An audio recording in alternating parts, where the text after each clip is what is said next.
Summers and Eric Scopel for educ.com. Eric, we just finished another media availability with Coach Altman and 2 or 3 players. So what happened? Well, I think the big story is just kind of the status of Damian Dotson going forward this week. Obviously, didn't play on Sunday against Washington State because of as he was cited for using a fake ID going to a campus bar. Obviously, not the smartest move when you're a sophomore and underage. So they're still trying to figure out and determine whether or not he'll play this week. Obviously, you kind of, if you listen to the interviews, the players want him back. They realize how important of a player he is for the team, but Dana Altman's going to take his time and kind of figure out what's right. So that might be kind of a storyline leading up even to tip-off Thursday against UCLA.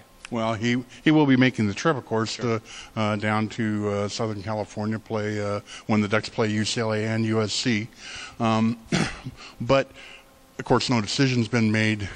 Some of the players, Jonathan Lloyd, I think, mentioned he'd like to see Damian Dotson back in the lineup. Yeah, and they realize how important he is. I mean, he'd started 60 straight games, and he'd done that for a reason. He's a valuable part of this team, a good scoring option, kind of a third guy there behind Moser and Young, and also a really good defensive player and just kind of a team leader. So, it's tough when you're kind of down the stretch here trying to play for an NCAA tournament berth when one of those key top 3-4 guys is kind of status is unknown because he's made a mistake like this. But obviously they're going to try to deal with it, and you'd hope he'd be cleared to play Thursday. I think if you're an Oregon fan, if you're on the Oregon team.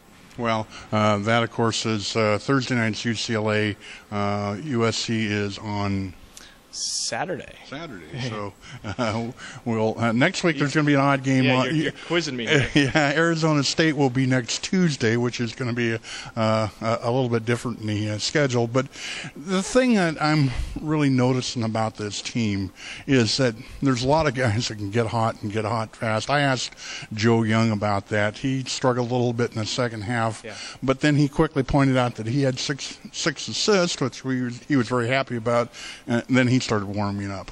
Yeah, and the thing with Oregon is this is a team that if everybody was going on the same game, they'd be really hard to beat, and that just hasn't been the case. And you saw that this weekend where Moser was kind of hot in both games, and Young kind of struggled in patches, but I think hit his last 4 shots against Washington State. He looked better towards the end of the game, but really, they're just trying to find the guy who could make the shots, and it seems like every game it's a different guy. And like I said, if you could have 3 or 4 of those guys shooting well the same night, they'd be almost unbeatable. So we'll see down the stretch if they can get kind of on a rhythm like that. We talked about jump shooting teams; that could be a real big difference maker. Well, anybody that's ever followed the NBA, you see teams like that. You see situations like that where someone can be get the hot hand one night, the next night somebody else does, and they pick the slack up.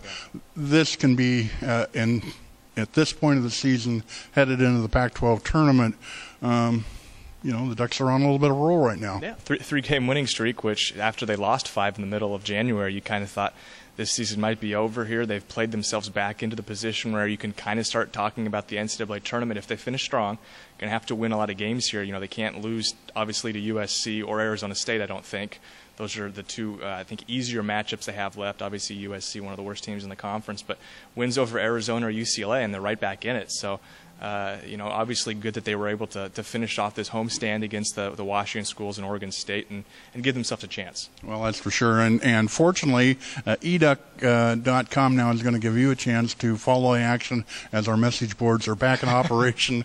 We sincerely apologize for the outage that occurred, but things seem to be back to normal, and so on Thursday night we'll be back in action. You'll probably be doing your... Yep, I'll do game thread, and you'll do the chat, and we'll be back to normal. We'll be back to normal, so look for us on educ.com, and so until then, this is Steve Summers with Eric Scopel for educ.